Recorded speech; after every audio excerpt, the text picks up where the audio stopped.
Buenos días. Bien, bien. He visto que Ismael ha puesto aquí muchas expectativas muy altas. Espero que bajo la luz del Espíritu, luz y Espíritu irán saliendo en esta reflexión sobre este pasaje de Juan, del que se podría decir que es una especie de declaración programática, en el fondo. Entiendo que pueden haber estudios muy concienzudos, muy profundos, pero lo que me gustaría compartir con vosotras es el significado de adentrarme dentro de este texto y, sobre todo, pensando qué puede significar para nosotros como comunidad o para nuestra actualidad, ¿no? ¿Por qué este título? Porque la primera idea era ponerle Jesús, el camino para la verdadera vida. Para marcar esta idea de proceso, de búsqueda, de inicio de transformación de Nicodemo y lo que ofrecía Jesús en sí. Pero a través de los símbolos del espíritu, del agua y de luz, veía mejor Jesús nacer a la nueva vida. Como siempre, el banner de la presentación, y no quiero decir quién es el responsable, mejora mi intención y creo que refleja mucho mejor lo que yo querría compartir hoy con vosotras, ¿no? Es un diálogo nocturno, Jesús y Nicodemo, nacer a una nueva vida. Como podéis ver, me he lanzado a seleccionar este cuadro, que es de finales del siglo XIX, de John Lafarge, que es Visita de Nicodemo a Cristo.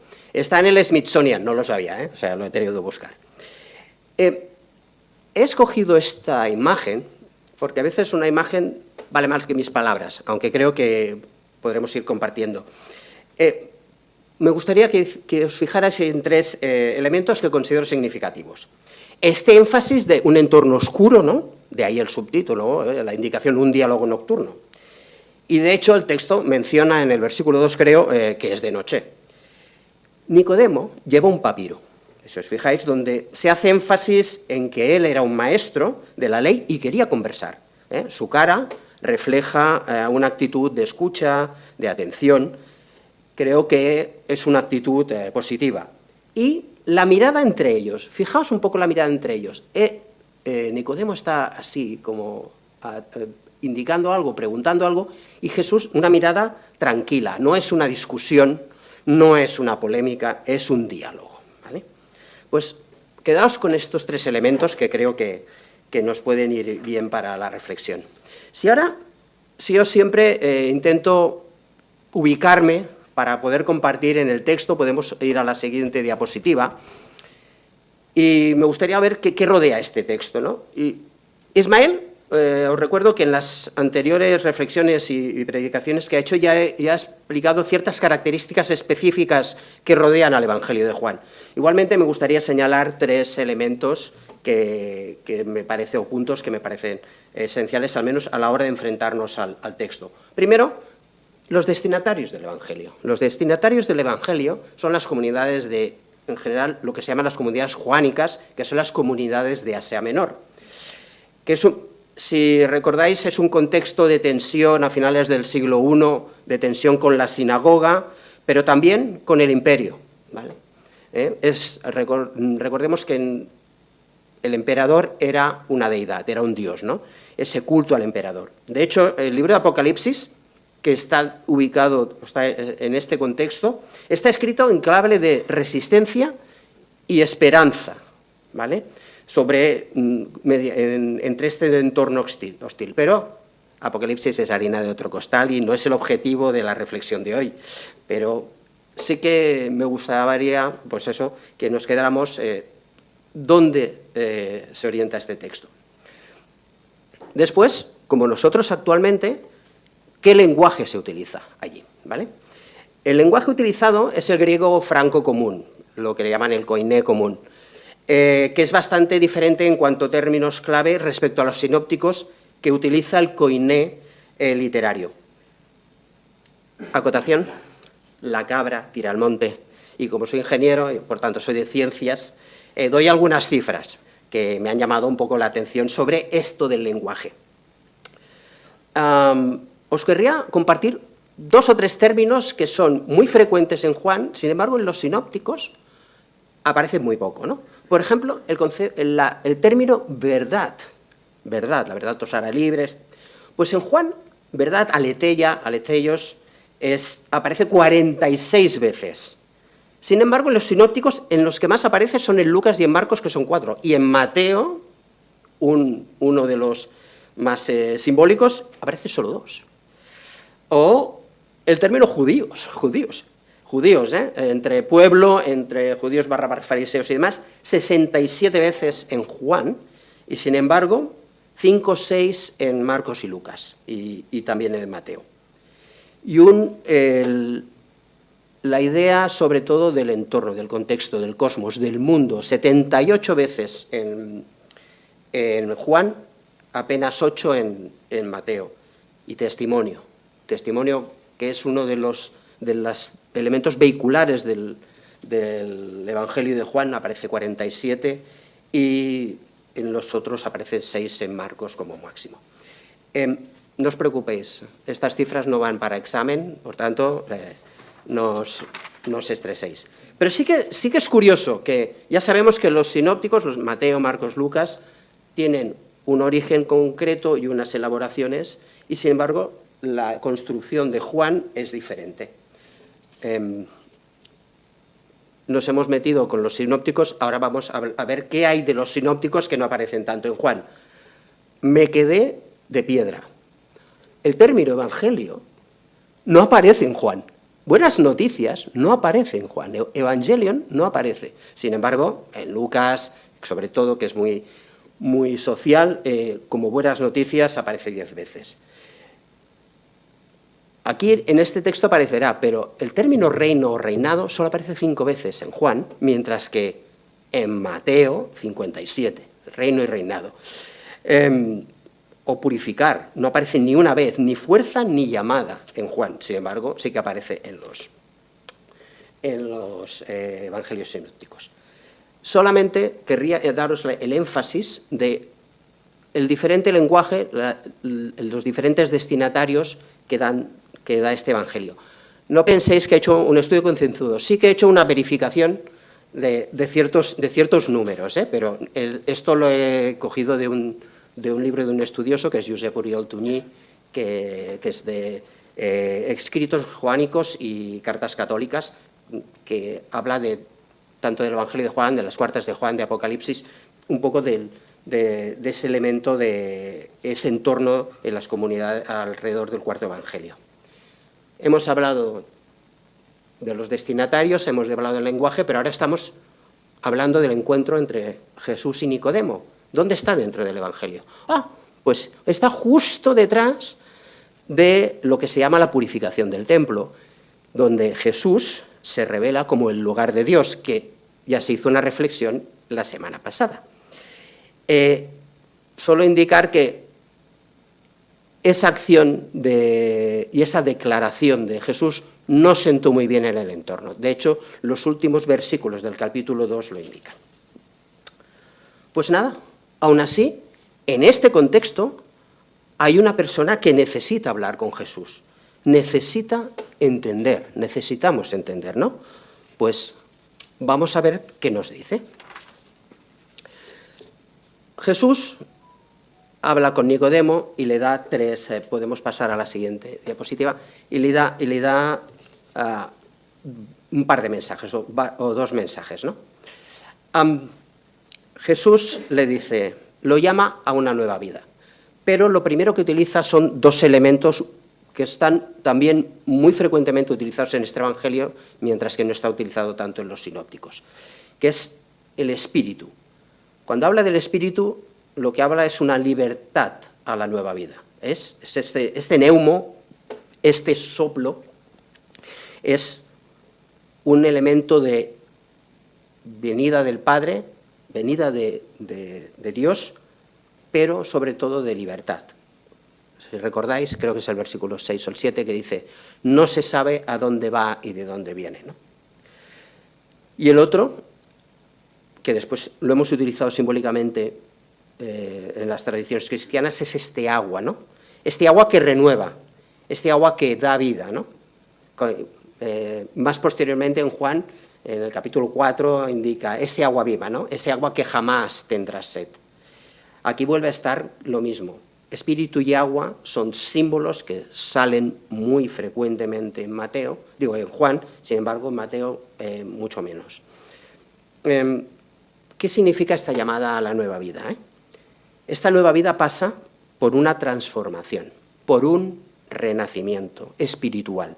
No es un seguimiento de reglas en sí mismo vacías. Nicodemo le pregunta, ¿cómo puedo volver a estar dentro del vientre de la madre y volver a nacer? Dice, no. O sea, viene del Espíritu, viene del cielo, ¿no? Viene de que tú te transformes. Recordemos, sobre todo, el renacimiento espiritual no es un mero seguimiento de reglas que en sí mismo pueden ser vacías, sino más bien un cambio de vida, ¿no? Pero esta transformación, ¿dónde está la clave? Pues la clave está en la fe en Jesús, ¿vale?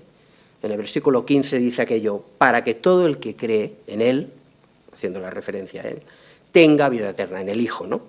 Tenga vida eterna. Es curioso que en este pasaje, que junto con el capítulo 18, que dice, mi reino no es de este mundo, es las únicas veces de todo el Evangelio de Juan en el que aparece el término reino de Dios. Aquí aparecen los versículos 3 y 5. Este reino, te aseguro que el que no nace de nuevo no puede ver el reino de Dios. Mientras que en los sinópticos, como he dicho antes, es mucho más frecuente. Pues es relevante que en este fragmento, hablando de nacer a la nueva vida, hablando del reino, haga esta referencia, porque no está hablando un reino como se imaginaban, con un líder militar, con lógicas de poder que podamos entender, incluso ahora tenemos líderes que funcionan así, ¿no? Sino que es una alternativa de vida, una alternativa donde la base es servirse unos a otros, es adorar a Dios, es tener a Dios como Señor y Jesús como guía. Este es uno de los mensajes, nacer de nuevo, pero tiene otro mensaje para ofrecer a Nicodemo, que busca, que tiene intención, que es, ¿cuál es la naturaleza, no? Pues Dios, como he puesto ahí en el título de la diapositiva, dice, Dios se revela en Jesús. Es el amor de Dios, ¿no? Jesús es el reflejo del amor de Dios, es la prueba viva de su amor. Y aquí Jesús es muy claro, hablando de sacrificio y de salvación. No habla de condena. En general, si recordamos lo que hemos leído, tanto en la Biblia, pero en textos históricos, muchas manifestaciones de deidades, para tener acólitos, más que utilizar el beneficio, era la amenaza y la condena, ¿no? Si no estás conmigo, no sé qué. Pues, sin embargo, Jesús lo que ofrece es el amor de Dios a través suyo, ¿no? Es creer en Él. A través de creer en Él se tendrá la vida eterna. Por tanto, la vía vuelve a ser la fe en Jesús. Hay dos versículos consecutivos, el 16 y el 17, que lo indica bastante claro esto del amor de Dios y tener a Jesús como referencia. Dice, en el 16 dice, tanto amó Dios al mundo que dio a su Hijo único, para que todo aquel que cree en Él no muera, sino que tenga vida eterna. Por tanto, anuncia otra vez, como en la purificación del templo, por tanto no es nada incoherente Jesús, ya lo sabemos, su sacrificio. Y en el versículo 17 dice, porque Dios no envió a su Hijo al mundo para condenar al mundo, sino para salvarlo. Por tanto, dentro del Evangelio de Juan, uno de los elementos recurrentes es cómo Jesús se revela como Hijo de Dios y vuelve a utilizar otro de estos términos que son muy potentes aquí, que es el término de luz. En los versículos 19 y 20 dice, los que no creen ya han sido condenados, pues como hacían cosas malas, cuando la luz vino al mundo, referencia a los primeros versículos de Juan, cuando la luz vino al mundo, prefirieron la oscuridad a la luz. Todos los que hacen lo malo odian la luz y no se acercan a ella para que no se descubra lo que están haciendo. Esta luz está relacionada con el amor de Dios, personificado en Jesús. Luz como fuente de calor, frente a las tinieblas, ¿no? Símbolo de pérdida, símbolo de oscuridad. De hecho, esta dicotomía, esta dualidad entre luz y oscuridad, entre luz, amor, oscuridad, odio, es muy frecuente en las cartas de Juan. En la primera carta es abundante. Y otra cifra, vuelvo a decir, la cabra tira al monte, luz aparece 22 veces en Juan, mientras que, por ejemplo, en el sinóptico que aparece más es en Mateo, que solo 9. Hemos hablado de los mensajes de Jesús, de el amor de Dios al mundo, nacer a una nueva vida, pero no nos olvidemos de Nicodemo, es un diálogo. Nicodemo preguntaba, Nicodemo tenía necesidad. Yo me siento un poco, honestamente, con toda la distancia personal seguro y cultural, un poco como Nicodemo. Necesito aprender, necesito conocer, ¿no? Nicodemo ha reconocido que hay algo extraordinario, que solo puede venir de Dios. Y viene. Aquí me gustaría indicar un par de cosas dentro del Evangelio de Juan. En el Evangelio de Juan podemos dividir las conversaciones entre controversias y diálogos. Otra vez, esto lo he leído en el libro que he mencionado antes, pero sí que me ha llamado la atención, porque las controversias y los diálogos son diferentes, dependen de los interlocutores, el tiempo, el tema también un poco, pero y las consecuencias sobre todo. Las controversias, lo dice su palabra, son polémicas, que siempre están en el contexto relacionado, me he quedado alucinado, con una fiesta judía. Por tanto, algo relacionado con reglas, normas, solo seguirlas, ¿no? Y son interlocutores que buscan el error, el fallo. Pues el contexto de estos interlocutores me he quedado todavía más sorprendido. Bueno, en parte que son judíos, y más concretamente de Jerusalén, y generalmente suelen ser fariseos. Un par de ejemplos podrían ser el pasaje compartido el domingo pasado, cuando Jesús está en el templo, o el de la curación el sábado. ¿Cómo se te ocurre curar el sábado? No está permitido, ¿no? Sin embargo, los diálogos son un género literario característico muy en sí mismo, que son conversaciones que aproximan al interlocutor, muchas veces inesperado.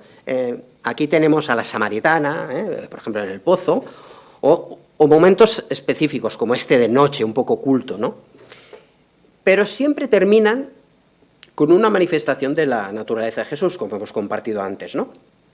En este texto, por ejemplo, podríamos decir que en los versículos del 13 al 15 dice: nadie ha subido al cielo sino el que bajó del cielo, el Hijo del Hombre. Y así como Moisés levantó la serpiente en el desierto, así también el Hijo del Hombre ha de ser levantado, haciendo referencia al sacrificio, para que todo el que cree, su resurrección, para que todo el que cree en él tenga vida eterna, ¿no? Esta es una de las manifestaciones de su naturaleza. Muy bien, es que es una visita nocturna, es un hombre observador, pero querría deciros que Juan aparece 2 veces más en este Evangelio. Aparece en el capítulo 7 y en el capítulo 19. Es importante que tengamos en cuenta que a principio del Evangelio, en la primera venida de Jerusalén, tiene una conversación, un diálogo con Jesús, pues algo le queda, ¿no? En el capítulo 7 defiende a Jesús, defiende la justicia frente a la declaración y a la acusación sin pruebas en el Sanedrín. Y en el capítulo 19 es junto con José, aquí en Juan solo aparece, junto con José de Arimatea, que va a ayudar a preparar el cuerpo de Jesús para el sepulcro, trayendo una mezcla de mirra y aloes. Por tanto, sí que nos volvemos a hacer un poco a referencia a lo que habíamos dicho antes en esta visita nocturna, ¿no? Es un hombre observador de la ley, Nicodemo, tiene una necesidad. No se arriesga, va de noche, cuando la cosa está en calma. Recordad que al final del capítulo 2 decía que a la gente no había sentado muy bien la intervención de Jesús en el templo. Tiene dudas, pero ha visto signos que le llaman la atención y necesita saber, aprender y entender. Es prudente, eso sí. Una cosa que le dice a Jesús, un término le llama rabí. Rabí desde una posición que él de observancia a las estrictas reglas y en la ley, pero es muy significativo porque él mismo es un maestro o estudioso de la ley y nombra a Jesús como rabí, ¿no? Por tanto, es muy significativo que si estaba en medio de una polémica que le llamara rabí. Tiene una inquietud. A pesar de todo lo que hemos dicho, todos los cánones que queramos y de las estrictas normas de honor y pureza, va, pregunta, escucha y aprende.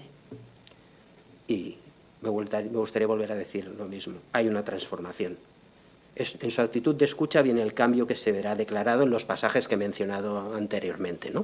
Por tanto, ese nacer a una nueva vida, no sé si de manera consciente o inconsciente, pero Nicodemo se abrió. Un punto para Nicodemo, porque yo no sé si sería capaz. Como veis, soy breve, ¿vale? Ahora, creo que es momento de recordar y de preguntar. Y preguntarnos, ¿no? No somos perfectas, tenemos un contexto donde hay dudas, zozobras, injusticias sociales, desequilibrios, amenazas. El día a día nos da, cada día en las noticias, muchos motivos para preocuparnos, ¿no? Sin embargo, quiero decir que después de que nosotros ya sabemos el final de la historia con Jesús, nosotras somos afortunadas, ¿no? Y tenemos a Jesús como referencia, como eje, como esa luz y ese agua que nos da más sed, esa clave que he dicho de la fe en Él.